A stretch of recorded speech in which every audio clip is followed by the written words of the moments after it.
1996 ஆண்டு ஷங்கர் கமல்ஹாசன் கூட்டணியில் வெளியான இந்திய திரைப்படம் மிகப்பெரிய வெற்றி படமாக அமைந்தது. கமல்ஹாசன் இரட்டை வேடத்தில் நடித்திருந்த இந்த படத்தில் மனிஷா கொய்ராலா, சுகன்யா, கவுண்டமணி, செந்தில், நெடுமுடி வேணு, மனோரமா உள்ளிட்ட பலர் நடித்திருந்தனர். இந்தியன் படத்தின் தொடர்ச்சியாக கிட்டத்தட்ட 28 ஆண்டுகளுக்கு பின் இந்தியன் 2 படம் உருவாகியுள்ளது. இத்தனை ஆண்டுகள் ஆனாலும் படத்தின் மீதான எதிர்பார்ப்பு துளியும் குறையவில்லை என்றே சொல்ல வேண்டும். இந்தியன் 2 படம் தொடர்பான அறிவிப்பு கடந்த 2017 ஆண்டே வெளியானாலும் 2019 ஆண்டுதான் படத்தின் பணிகள் தொடங்கப்பட்டது. எனினும் கிரேன் விபத்து, கொரோனா பெருந்தொற்று என பல தாமதங்களுக்கு பிறகு ஒரு வழியாக ஜூலை 12ஆம் தேதி இந்தியன் 2 திரைப்படம் திரையரங்களில் வெளியாக உள்ளது. ஊழலுக்கு எதிராக துணிச்சலுடன் போராடும் சுதந்திர போராட்ட வீரரின் கதைதான் இந்தியன்.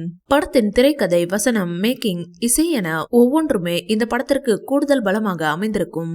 இந்தியன் தாத்தா என்றாலே பயம் ஏற்படும் அளவுக்கு கமல்ஹாசன் மிரட்டியிருப்பார். இந்தியன் படத்தின் இறுதியில் கமல்ஹாசன் வேறொரு நாட்டிற்கு தப்பி சென்றது போல் காட்டப்பட்டிருக்கும். அப்போது இந்தியன் 2 படத்திற்கான லீடை ஷங்கர் கொடுத்திருப்பார். இந்நிலையில் இந்தியன் 2 கதை பற்றிய தகவல் வெளியாகியுள்ளது.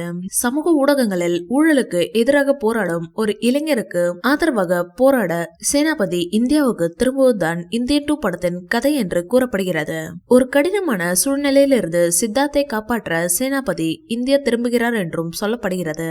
அவர் இந்தியா திரும்பும் நேரத்திலும் நாடு முழுவதும் ஊழல் முன்பை விட பன்மடங்கு அதிகரித்திருப்பதால் அவர் மீண்டும் நாட்டின் நலனுக்காக போராடுகிறார் என்றும், ஊழலுக்கு எதிரான தனது போராட்டத்தில் அவர் வெற்றி பெற்றாரா என்பதே படத்தின் கதை என்றும் கூறப்படுகிறது. இந்த படம் சமகால அரசியலை விமர்சிக்கும் வகையில் இருக்கும் என்று கூறப்படுகிறது. எனினும் இந்த படம் ஏதேனும் சர்ச்சையை எதிர்கொள்கிறதா இல்லையா என்பதை தெரிந்து கொள்ள நாளை வரை காத்திருக்கதான் வேண்டும். இந்த வீடியோ பிடிச்சிருந்தா லைக் பண்ணுங்க, ஷேர் பண்ணுங்க. மேலும் ரஜினி சார் பற்றிய தகவல்களுக்கு எங்க சேனலை சப்ஸ்கிரைப் பண்ணுங்க.